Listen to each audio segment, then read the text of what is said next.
1,900개 가구의 약 90%인 1,700채가 전세 매물인 상황이 벌어졌습니다. 이 같은 일이 보름 만에 벌어진 까닭을 알아봤습니다. 지난달 주택매매 거래량이 2월 기준 역대 최저치를 찍고 전월세 거래량은 최고치를 찍었습니다. 임대차 시장으로 매매 수요가 몰렸다는 분석입니다. 전셋값이 10%만 떨어져도 32,000 가구의 집주인이 세입자에게 보증금을 돌려주기 어렵다는 조사 결과가 나왔습니다. 한국의 수출 품목 쏠림 현상이 다른 주요 수출 국가들보다 2배가량 더 심한 것으로 나타났습니다. 20년 만에 최대 수준입니다. 센 뉴스 플러스 잠시 후 뵙겠습니다.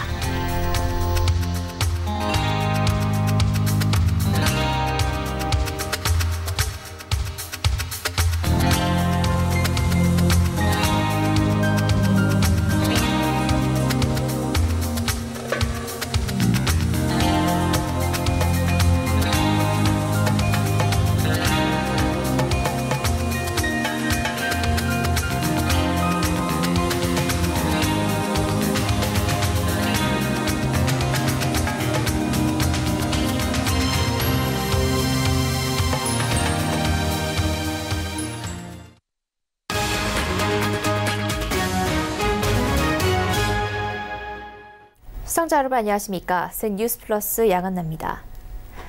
아파트 단지 규모가 1,900가구 가량인 곳에서 무려 87%가 전세 매물로 쏟아진 곳이 있습니다. 입주가 시작된 지 보름가량 된 곳인데 업계에선 많아도 너무 많다는 우려가 나옵니다. 지난달 27일 입주가 시작된 레미안 블레스티지 단지 얘기입니다. 어떤 사연인지 정창신 기자가 알아봤습니다. 지난달부터 입주가 시작된 서울 강남구 개포동 레미안 블레스티지 아파트. 총 1,957가구 중 1,700가구 넘는 물량이 전세로 쏟아졌습니다. 보통 입주 초기 30%에서 최대 50%까지 전세 매물이 나오는 점을 감안하면 86% 넘는 전세 매물은 과도하다는 지적입니다. 이 같은 분위기는 이미 송파구 헬리오시티 단지에서 일어났습니다. 오는 4월 1일까지 입주를 마쳐야 하는 이곳은 임대를 뺀 8,100가구 중 3,000채 넘는 전세 매물이 남아있는 상황. 전문가들은 2, 3년 전 분양 호황기에 청약에 뛰어들었던 가수요가 실입주를 하지 않고 전세로 매물을 쏟아내고 있다는 분석입니다. 2, 3년 전에 분양 당시 실거주 목적이 아니라 투자를 목적으로 분양받은 분들이 입주 시점이 되면서 입주하지 않아 전세 매물이 과도하게 많아진 것으로 이렇게 풀이가 되고 있습니다. 실제로 당시엔 계약금 10%만 있으면 큰돈 들이지 않고도 아파트 한 채를 청약받을 수 있었습니다. 하지만 작년 9.13 대책으로 대출길이 막히면서 잔금 마련을 못한 매물이 시장에 쏟아져 나오고 있는 겁니다. 이 같은 물량은 얼마나 될까? 국토교통부 인허가 실적을 확인해보니 지난 2017년 인허가 물량은 11만 3,131가구. 2004년 이후 가장 많은 주택 건설이 이루어진 겁니다. 보통 아파트 건설은 2, 3년이면 끝납니다. 2017년 공사를 시작한 아파트가 작년 말부터 순차적으로 입주를 맞이한다는 뜻입니다. 공사를 끝낸 준공 실적은 어떨까? 지난해 말 공사를 완료해 사용 승인을 받은 물량은 16,410가구, 올해 1월 4,926가구가 준공 승인을 받았습니다. 2017년 서울에서 공사가 시작된 주택 중 19%가량이 입주자를 맞이한 겁니다. 앞으로 새집 공급이 줄줄이 이어질 거란 얘기입니다. 너도 나도 집을 사뒀다 차익을 남겨 되팔 수 있을 것으로 생각한 투기 수요가 지금 전세 매물 과잉으로 집값이 동반하락하는 현실을 마주하게 된 겁니다. 서울경제TV 정창신입니다. 지난달 주택매매 거래량이 통계 작성 이후 역대 2월 거래량 중 최저치를 기록했습니다. 반면 매매 수요가 임대차 시장으로 몰리면서 월별 전월세 거래량은 역대 최고치를 기록했습니다. 오늘 국토교통부에 따르면 2월 전국 주택 매매 거래량은 4만 3,444건으로 작년 동월 대비 37.7% 줄었고 5년 평균과 비교해도 38% 감소한 것으로 집계됐습니다. 전달 거래량은 정부가 2006년 거래량 통계를 작성한 이후 최저 2월 거래량입니다. 작년 9.13 부동산 대책으로 대출 규제가 강화되면서 수요가 줄어 거래도 위축된 것으로 보입니다. 특히 서울 거래량은 4,552건으로 작년 동월 대비 74.3% 줄어들었습니다. 이처럼 매매 수요의 관망세가 짙어지면서 임대차 시장은 거래량이 늘어난 모습을 보이고 있습니다. 2월 전국 주택 전월세 거래량은 18만 7,140건으로 작년 동월 대비 13.9%, 전달 대비 10.9% 증가했습니다. 정부가 2014년부터 전월세 거래량 통계를 작성한 이후 2월 거래량은 역대 최고치를 기록했습니다. 앞선 리포트에서 보신 것처럼 강남권 신축 대단지 아파트에서 전세 물량이 쏟아지고 있습니다. 여기에 아파트 값까지 떨어지면서 매매 수요가 지금 집을 사기보다는 임대로 눈을 돌리고 있습니다. 오늘 한국은행이 전세 관련 보고서를 내놨는데 전체 211만 임대 가구 중 3만 2천 가구가 은행에서 추가 대출을 받아도 전세 보증금을 세입자에게 돌려주지 못하는 것으로 나타났습니다. 유민호 기자입니다. 앞으로 전셋값이 10% 떨어지면 전체 집주인 중 1.5%, 즉 3만 2천 가구가 은행 예적금을 해지하고 추가로 돈을 빌려도 세입자에게 보증금을 돌려주기 어렵다는 조사 결과가 나왔습니다. 한국은행은 오늘 통계청 금융감독원 등 관련 기관과 함께 약 211만 임대 가구를 대상으로 이같이 분석했다고 밝혔습니다. 앞서 3만 2천 가구 중 71.5%는 2천만 원 이하가 부족할 것으로 추정됐고 5천만 원이 넘게 부족할 것으로 보이는 가구도 약 7%로 나타났습니다.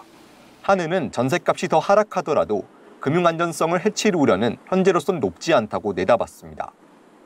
전세를 내준 집주인들의 재무 건전성이 튼튼하다는 겁니다. 이들 중 소득 상위 40% 고소득자 비중이 지난해 초기는 64%를 넘었고 실물 자산도 가구당 8억 원으로 많은 편입니다. 다만 전셋값이 가파르게 하락하는 지방을 중심으로 전세 보증금 반환 사고가 속출할 수 있다는 우려가 나옵니다. 지방의 경우 올해 거래된 아파트 중 전셋값이 2년 전보다 떨어진 비중이 60%를 넘었습니다.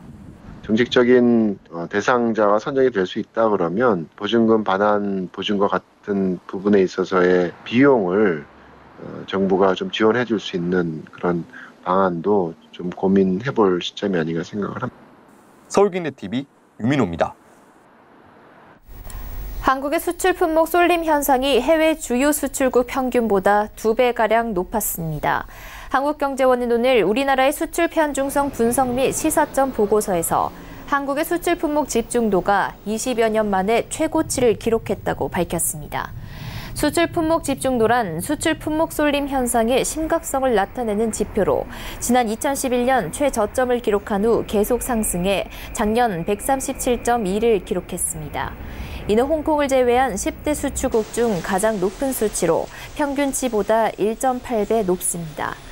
이에 보고서는 최근 2년간 급등한 반도체 수출로 인해 수출 구조의 편중성이 더 커졌고 다른 주력 제조업의 부진과 새로운 성장 동력 발굴 실패 등을 원인으로 지적했습니다. 또 메모리 반도체 성장률이 마이너스 10%일 경우 최대 20조 원 이상의 생산 유발액이 감소되고 5만 명 이상의 직간접적 고용 손실이 있을 것이라고 관측했습니다. 한편 수출 쏠림 현상은 프랑스가 50.2로 가장 낮았고 이탈리아와 미국, 영국, 네덜란드, 독일, 중국, 일본 순이었습니다. 지난 1월 막을 내린 드라마 스카이캐슬은 우리나라의 사교육 열풍 현실을 고스란히 담아냈는데요. 올해 수능이 난이도가 높은 이른바 불수능이 될 것이란 전망에 벌써부터 사교육 시장이 들썩이고 있습니다. 덕분에 디지털 대성과 메가스터디 등 교육주의 주가도 훨훨 날고 있습니다. 앵커 리포트입니다. 증권가에서 대표적인 교육주로 꼽히는 디지털 대성과 메가스터디. 올 들어 주가가 급등하는 추세입니다. 디지털 대성은 지난 1월 4일 4,295원에 장을 마감한 뒤 오늘 만원에 거래를 마쳤습니다. 연초 대비 무려 130% 넘게 주가가 뛰어오른 겁니다. 메가스터디 교육은 1월 4일 26,000원에 장을 마감했다. 오늘 48,800원까지 오르며 52주 신고가를 기록하기도 했습니다. 이처럼 교육주가 올 들어 뜨겁게 달아오르는 이유는 교육부가 정시 모집 인원 비율을 기존 20%대 초반에서 30%까지 끌어올리겠다고 밝힌 데 이어 올해 수능이 불수능이 될 것이라는 전망 때문입니다. 통계청에 따르면 학력 인구 감소에도 불구하고 사교육 열풍은 더욱 거세지고 있습니다. 고등학교 사교육 시장 규모는 지난 2011년 5조 원대에서 지난해 5조 9천억 원대로 약 4% 증가했습니다. 특히 메가스터디와 디지털 대성 등 온라인 교육 업체들이 수능 온라인 시장을 과점하며 온라인 교육 확대 기조에 수혜를 받고 있습니다. 손승우 신한금융투자연구원은 오늘 디지털 대성에 대해 온라인 사업 매출 증가로 올해 매출액은 전년 동기 대비 50% 증가한 1,603억 원, 영업이익은 150% 늘어난 315억 원으로 창사 이래 최대 실적이 예상된다고 내다봤습니다. 주가는 여전히 추가 상승 여력이 있다는 평가입니다. 손 연구원은 디지털 대성의 올해 예상 실적 기준 주가 수익 비율은 11배에 불과하다며 주가가 연초 대비 약 2배 상승했지만 과거 4개년 평균, 국내 교육주 평균과 비교하면 여전히 저평가라고 전했습니다. 서울경제TV 양은나입니다. 문성현 경제사회노동위원장이 청년과 여성, 비정규직 대표 노동자 위원 3인에게 본위원회 참여를 다시 한번 촉구했다고 밝혔습니다. 이 탄력 근로제를 논의할 것인지 말 것인지를 포함해서 본위원회가 열려야 판단할 수 있는 문제이므로 조속한 본위원회 참석을 재차 당부드린다. 문 위원장은 어젯밤 본위원회에 불참하고 있는 3인의 계층별 대표자들을 만나 면담한 결과 오늘 기자간담회에서 발표했습니다. 청년과 여성, 비정규직 대표 3인은 문 위원장과의 면담에서 탄력근로제 개편 논의 과정에서 소외돼 들러리가 됐기 때문에 불참했다는 입장을 밝혔고 지난 11일 본위원회 직전 불참을 통보한 것에 대해서는 공식 사과했습니다. 다만 탄력근로제 단위기간 확대가 경사노위의 첫 사회적 합의가 된다는 데 문제의식을 갖고 있다고 덧붙였습니다. 이에 문 위원장은 탄력근로제에 대한 추가 논의 여부도 본위원회가 열려야 판단할 수 있는 문제라며 참석을 재차 촉구했다고 밝혔습니다. 또 근로자 대표제 등 의결 구조 개편에 대해서도 본위원회에서 함께 논의하자는 뜻을 전달했다고 덧붙였습니다. 다음 주 제3인터넷은행 신청을 앞두고 컨소시엄의 윤곽이 나오고 있습니다. 간편송금 업체 토스가 주도하는 토스은행에는 부동산 플랫폼 직방과 패션 전문몰 무신사가, 키움증권이 주도하는 컨소시엄에는 11번가가 합류할 것으로 예상됩니다. 전자상거래 스타트업들이 왜 인터넷은행에 관심을 보이는 걸까요? 이하라 기자입니다. 제3인터넷은행 예비인가 신청이 한 주 앞으로 다가온 가운데 이에 도전하는 각 컨소시엄에서 전자상거래 스타트업들이 대거 등장하고 있습니다. K뱅크와 카카오뱅크 인가 때도 인터파크, 예스24, 넷마블 등의 전자상거래 업체들이 물망에 오르긴 했지만 이번 제3인터넷은행 컨소시엄과 비교했을 때 이미 규모가 큰 업체들이었습니다. 현재 제3인터넷은행 참여를 긍정적으로 검토 중인 스타트업은 부동산 중개 플랫폼 직방과 쇼핑몰 전자상거래 플랫폼 카페24, 그리고 온라인 패션 전문몰 무신사 등입니다. 부동산과 같이 금융과 직결되는 서비스를 하고 있거나 소규모 업체들과 협업을 하는 전자상거래 스타트업들이 제3인터넷은행에 관심을 보이는 겁니다. 저희 쪽에서는 좀 중소규모 업체들이 많은 상황인데 그분들의 자금 사정을 좀 돕기 위한? 인터넷 은행처럼 뭔가 금융과 결합을 해서 전자상거래 쪽에 시너지가 날 만한 것들을 계속 생각을 해야 되는 상황인 거고요. 새롭게 떠오르는 핀테크 산업에 대한 기대감도 한몫을 했습니다. 토스가 주도하는 어떤 토스뱅크라는 거에 대한 기대감도 있을 수 있지 않을까는 싶어요. 사실 유럽이나 일본은 자동차나 유통 등 인터넷은행 컨소시엄에 참여한 업체들의 산업 비즈니스 특성을 살려 새로운 금융 서비스를 만들어내고 있습니다. 우리나라에서도 스타트업이 가진 혁신성과 금융회사의 안정성이 합쳐져 새로운 금융 서비스를 만들어낼 수 있을지 기대가 모이고 있습니다. 서울경제TV 이하라입니다. 다음 달 5G 폰이 출시되고 진정한 의미의 5G 시대가 열립니다. 2GB짜리 영상을 1초 안에 받을 수 있게 되는 겁니다. 이처럼 대용량의 데이터를 빠른 속도로 전송할 수 있게 되면 우리 생활에 어떤 변화가 생길까요? 이보경 기자입니다. 최근 인기를 끌고 있는 e스포츠 배틀그라운드. 리그가 열리면 보통 20개가량의 팀이 한꺼번에 경기를 펼칩니다. 원하는 팀의 경기 모습과 전체적인 경기의 맵, 좋아하는 유튜버의 경기 해설까지 한눈에 보고 싶지만 지금까지 e스포츠 중계는 방송사에서 송출하는 한 개의 영상만을 볼 수밖에 없었습니다. 그러나 5G 시대에는 원하는 영상을 골라 5개까지 동시 시청이 가능합니다. 야구 경기와 콘서트도 마찬가지. 1, 2, 3루수와 외야까지 프로야구 경기도 보고 싶은 영상만 골라보고 아이돌 공연은 좋아하는 스타를 골라 계속 따라가면서 시청이 가능합니다. 대용량의 고화질 영상 여러 개를 한꺼번에 실시간으로 전송할 수 있는 5G 덕분입니다. 기존에는 보통 720p나 아니면 1080p보다 더 낮은 프레임으로 이제 한 개의 화면을 보내는 것도 중간중간에 버퍼가 생겼었어요. 근데 지금 5G 같은 경우는 전혀 끊김없이 또 게임 환경도 변화합니다. 고사양 게임을 끊김없이 즐기기 위해서는 100만 원이 훌쩍 넘는 고사양 PC 등 하드웨어가 필수적입니다. 그러나 5G가 상용화되면 서버에 저장된 게임을 실시간으로 전송받으면서 즐길 수 있게 돼 저사양의 단말기로도 고사양의 게임을 즐길 수 있는 클라우드 게임이 본격화될 전망입니다. 서비스 품질을 좌우하는 것이 이제 네트워크인데 네트워크 반응 속도가 느리면 게임의 반응 속도도 떨어집니다.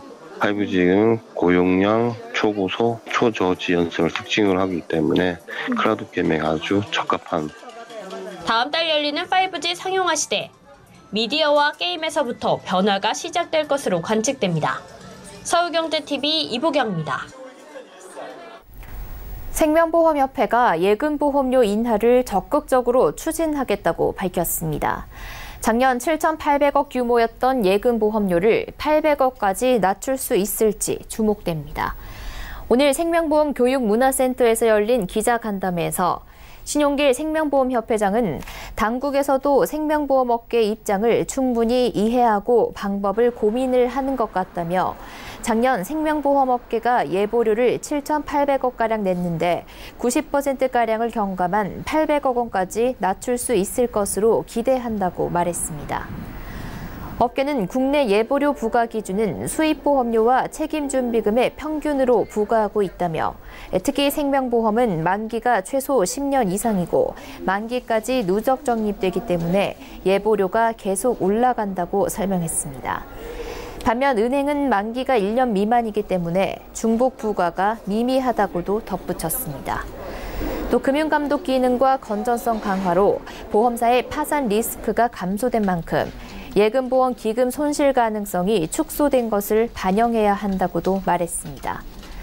다만 다른 업권도 경감을 요구하는 등 문제가 복잡해진 측면이 있다며 어떻게 한꺼번에 90%나 인하하느냐 등의 감성적 논의가 있을 수 있다는 우려도 나타냈습니다. 지난해 저축은행 순이익이 1조 1,000억 원을 넘었습니다. 역대 가장 좋은 성적입니다. 오늘 금융감독원이 발표한 2018년 저축은행 영업실적에 따르면 79개 저축은행의 당기순이익은 전년 대비 3.9% 늘어난 1조 1,185억 원을 기록했습니다. 금감원은 저축은행 대손충당금 적립기준 강화로 대손충당금 전이액은 늘고 비이자 이익은 줄었지만 대출 확대로 이자 이익이 4,430억 원 늘어 순이익도 증가했다고 설명했습니다. 2018년 말 기준 총 자산은 69조 5천억 원으로 1년 전보다 16.4% 늘었습니다. 자기 자본은 7조 8천억 원으로 같은 기간 14.9% 증가했습니다. 총 여신 연체율은 4.3%로 1년 전보다 0.3%포인트 하락했고 고정 이하 여신 비율도 5%로 같은 기간 0.1%포인트 떨어졌습니다.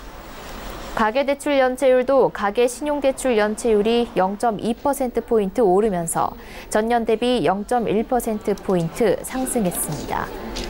저축은행들의 대손충당금 적립률은 115%로 1년 전보다 1.6%포인트 떨어졌지만 모든 저축은행이 100%를 넘었습니다. 국제결제은행 기준 자기자본 비율은 14.36%로 2017년 말보다 0.05%포인트 상승했습니다. 금감원은 자산을 기준으로 1조 원 이상인 저축은행은 자기자본 비율을 8% 이상, 1조 원 미만은 7% 이상 유지하도록 규제하고 있습니다. 공정거래위원회가 오늘 LG그룹의 부당 내부거래 혐의에 대해 현장 조사를 벌였습니다. 조사 대상은 지주회사 LG와 LG전자, LG화학과 LG상사, 그리고 판토스 등입니다. 이번 조사는 공정위가 LG그룹이 계열 물류회사인 판토스를 부당 지원한다는 신고를 받고 조사에 착수한 것으로 알려졌습니다. 공정위 관계자는 개별 사건과 관련해 확인해 줄 수 없다고 말했습니다. 2017년 기준 판토스의 매출액은 1조 9,978억 원으로 그룹 내부 거래 비중이 70% 수준입니다.